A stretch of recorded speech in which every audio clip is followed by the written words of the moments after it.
Hi, welcome to wilsonliling.com. This is our ministry equipping website. We specially design leadership podcasts like this so that it may help you in your leadership ministry. If you like what you've seen, you like what you hear, share it with your friends. That would be truly tremendous. Today, I want to share with us on a very special topic, which I call the leaders' gods. I wonder if a question was posed to our hearts, which goes, will your real God please stand up? How will our heart respond? Will it be Christ or something else? These gods, of course, are that which we worship, whom or what we give great heart allegiance to or alignment to, and maybe even comparable to or above Christ. Those gods become our master, exerting a dominance upon our lives that we cannot easily shake off. Jesus astutely brought about this observation in Matthew chapter 6, verse 24. This is what he said.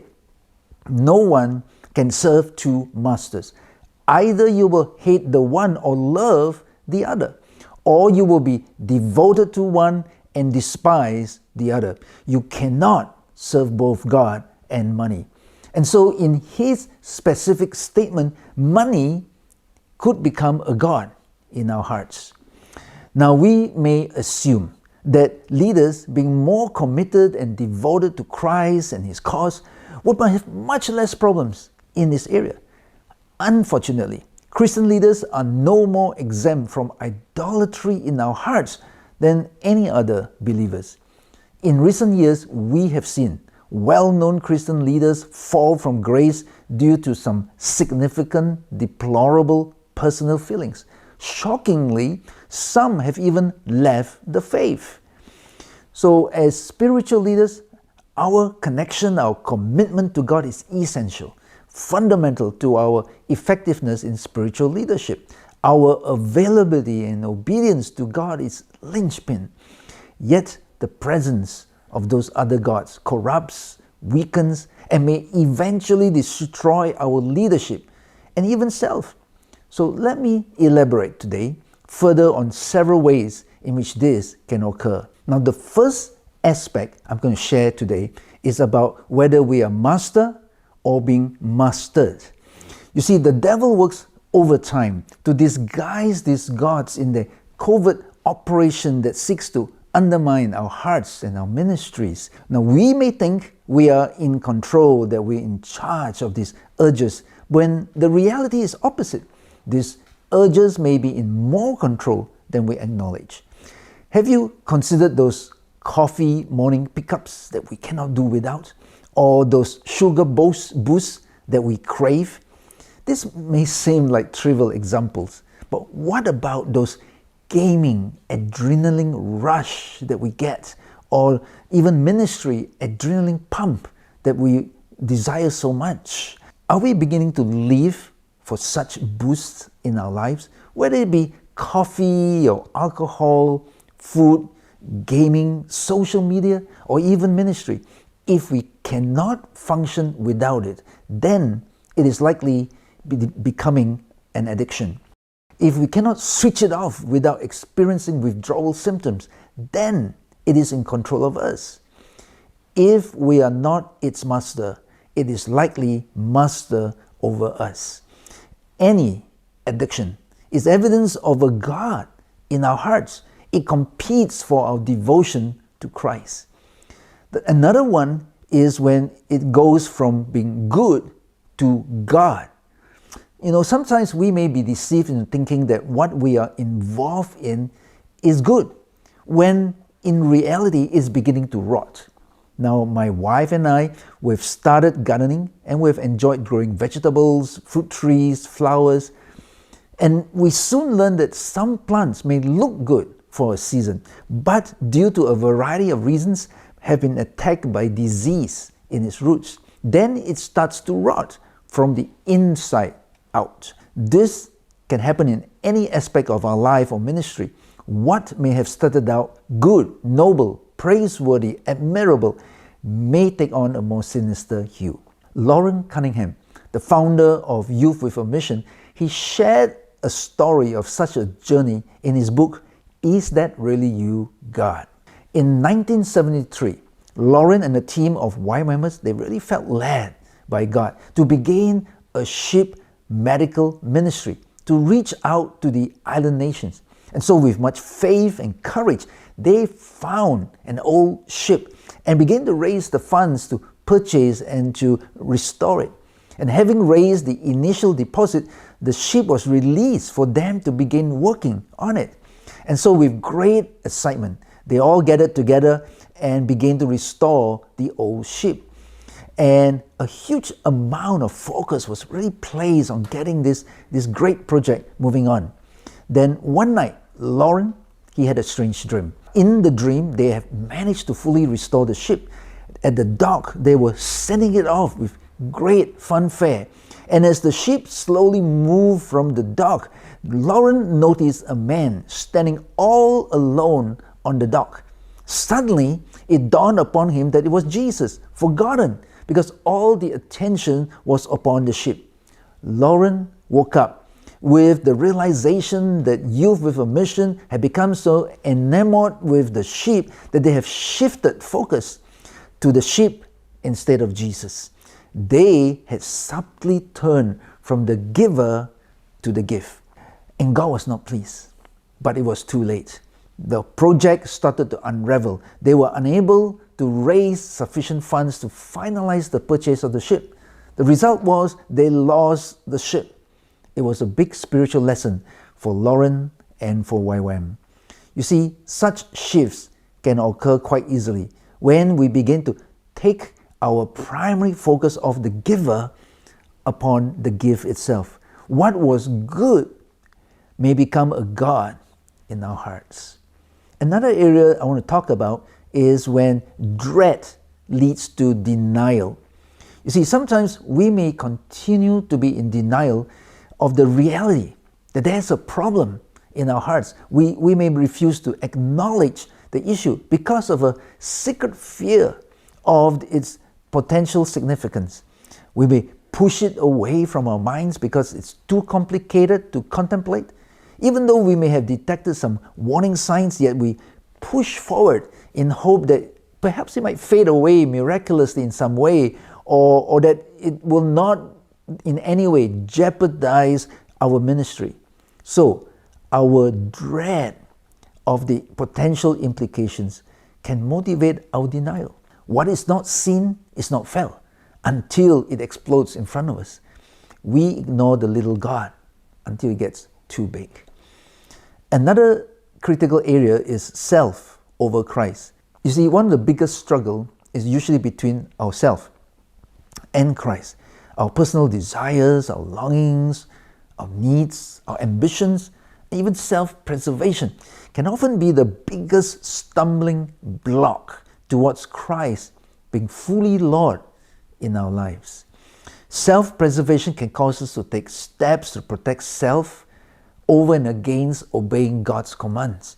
For example, we read in the Bible, Gideon, he could have refused to rise up to lead the Israelites against the Midianites because it places him in harm's way.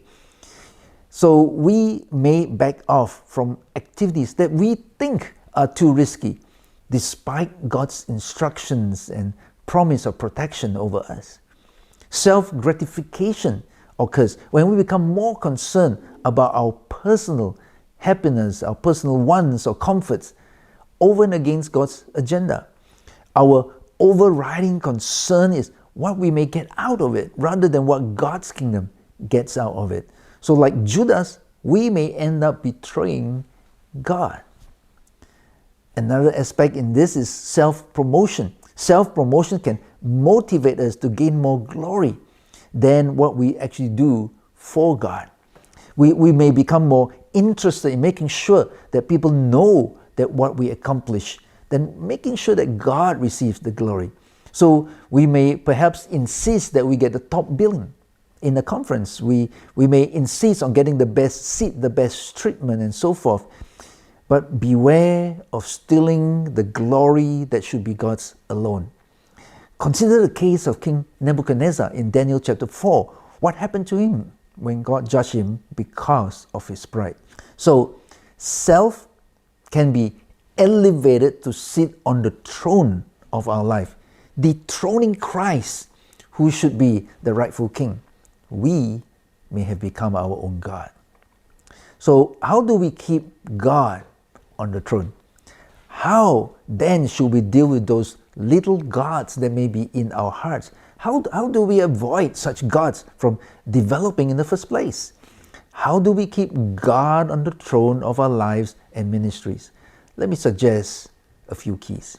The first thing is to know that proximity promotes purity. You see, how do we keep our hearts pure? How do we keep in the right place before God? Well, the closer we keep to God, the more aware we become of any impurity that may be in our hearts. The more intimate our relationship with God, the more His holiness will reveal sin in our hearts. Just as the prophet Isaiah, when he had that vision of the thrice holy God, and he was immediately painfully aware of his own sinfulness. In Isaiah chapter 6 verse 5, he cried out, "Woe to me," I cried, "I am ruined, for I am a man of unclean lips, and I live among a people of unclean lips, and my eyes have seen the King, the Lord Almighty." Wow, it really hit him at that point in time. And I can affirm this from my own experience relating with God. You see, for the clearer that we hear from the Holy Spirit, the clearer the holy convictions will be placed upon our hearts. And that process can be painful, but also liberating. The little gods will be exposed in such a deepening relationship with God. See, an intimate relationship with God will also keep us centered on what is holy, godly, gracious, compassionate. So really, we tend to become like whom we admire and worship. So if you keep close to God, that's what's going to draw you towards a more godly character. When our relationship with God is skewed, it's off center, when we lose the North Star and veer off track, instead of being molded by God towards His ideal, we steer ourselves or allow the devil to veer us further and further off track. And the further off track we go, the easier it is for those little gods to take root and gain dominance. Another thing that will help us is when there's a healthy fear, and it will develop a healthy soul.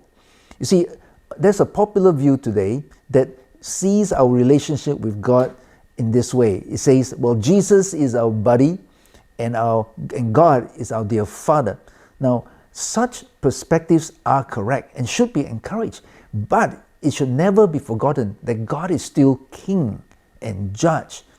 There are those different aspects of our relationship with God and needs to be held in proper tension.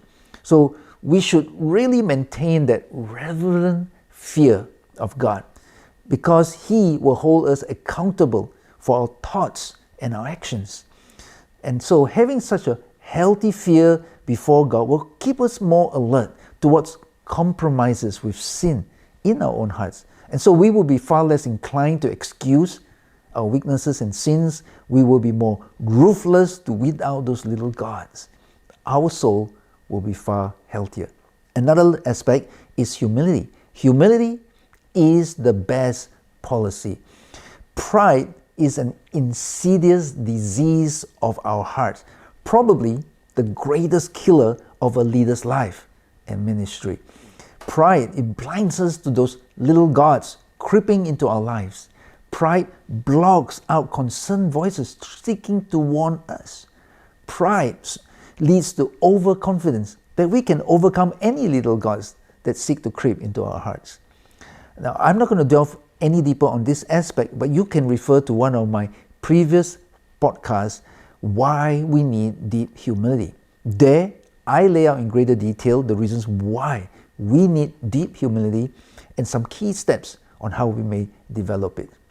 But the last aspect I'll mention is accountability. You see, we need accountability, because it is those around us who are able to observe and take note if there are some little gods popping up in our lives. They can warn us about signs that maybe we're going on the wrong track. We may not notice such things, or perhaps we may be living in denial.